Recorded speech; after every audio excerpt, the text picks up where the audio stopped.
Picture this. You are Riley, a 7-year-old elementary school student. You live with your family in a small, rural town far removed from the city. You go to school, attend aftercare, and go home, and this becomes your normal cycle.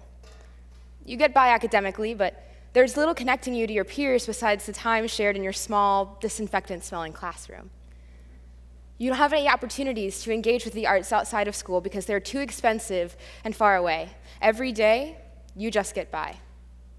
Now picture another student, Taylor. Both students have the same socioeconomic background, but this student's experience extends beyond the tile floors of the classroom and farther. This student has the chance to excel academically, feel a part of a community, and genuinely feel valued and heard. The difference? This student's experience includes the arts consistently, gaining needed self-confidence and gathering the tools for success. These two students who I've just described for you are real. While their names have been changed for confidentiality, their stories highlight the importance of arts education, particularly in disadvantaged backgrounds, especially in my home area of Fluvanna County.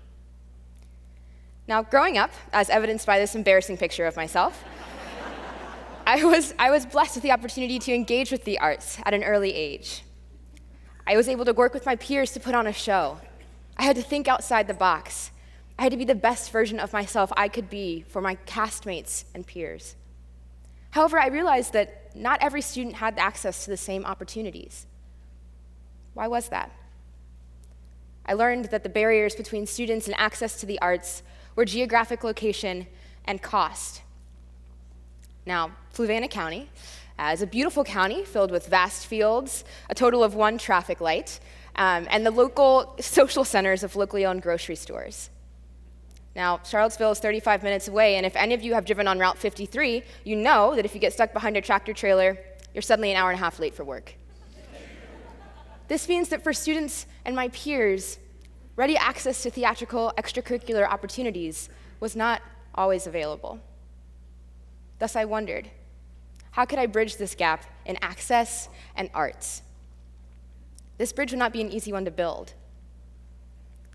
Convincing folks the arts matter is a constant uphill battle. I wondered what opportunities were available already. I reached out to school guidance counselors and community organizers and learned that there were none.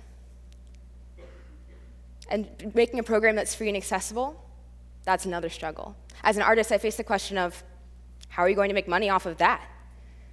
But I didn't want to, and neither could the community sustain this. Thus, I created Empowered Players, a 501c3 nonprofit dedicated to promoting accessible arts education for students. Our mission is to uplift the human spirit through access to quality arts experiences, youth empowerment, and community service.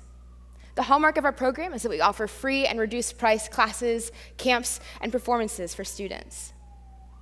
But the question still remains for many people, myself included. Why the arts? Why are the arts so special? What makes the arts different than other opportunities that students engage in? To begin, I did some research. I found that studies show that the more arts classes you take, the more you excel academically.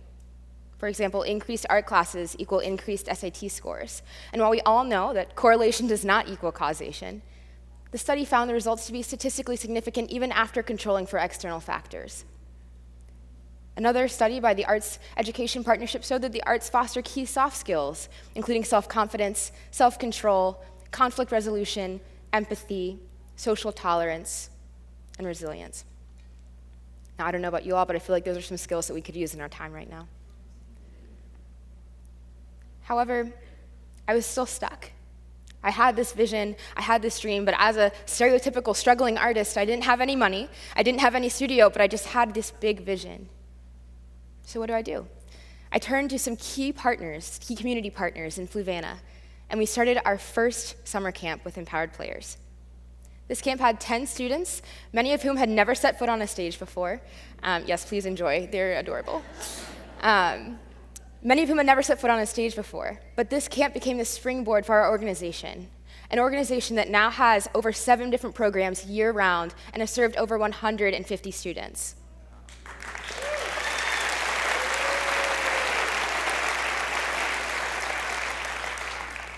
But even so, I still wonder, are we doing enough? Is art enough? Is art providing a bridge for students between what is possible and what is reality?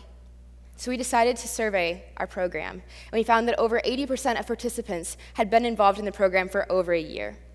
90% indicate they plan to be involved in the future, and another 80% indicate that they grow most in soft skills like self-confidence, self-awareness, and community as being involved in our program.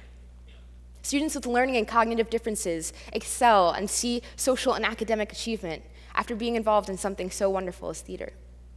Students with Asperger's and autism start behaving more neurotypically, using techniques they learned from building a play with others and creating and experimenting and finding a home they wouldn't otherwise have access to. Students feel a part of a community that loves them and uplifts them, but also challenges them. The arts provide us that opportunity to hear each other and see each other. Now, remember Riley that I described for you earlier?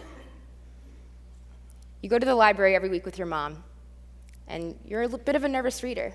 You're reading behind grade level. So when it comes to you in the reading circle, you never volunteer to be the first one to read. However, one summer, your mom signs you up for a summer camp. And on that first day, you get a script that you realize you'll have to read over and over again. And because you love your character so much, you do. The camp comes up and it goes down. And the following week, you go with your mom to the library. And this week, you volunteer to be the first one to read. This community, connection, and confidence is what the beauty of programs like Empowered Players, but more broadly, the beauty of theater offers students, particularly in these rural settings. I'm so grateful that community partners were willing to believe in my vision and help us create something wonderful. I'm so excited to see the next generations of students that come through our doors and witness the magic and wonder of theater. We must continue to support the arts. It is not a trivial undertaking. It is a necessity. Thank you.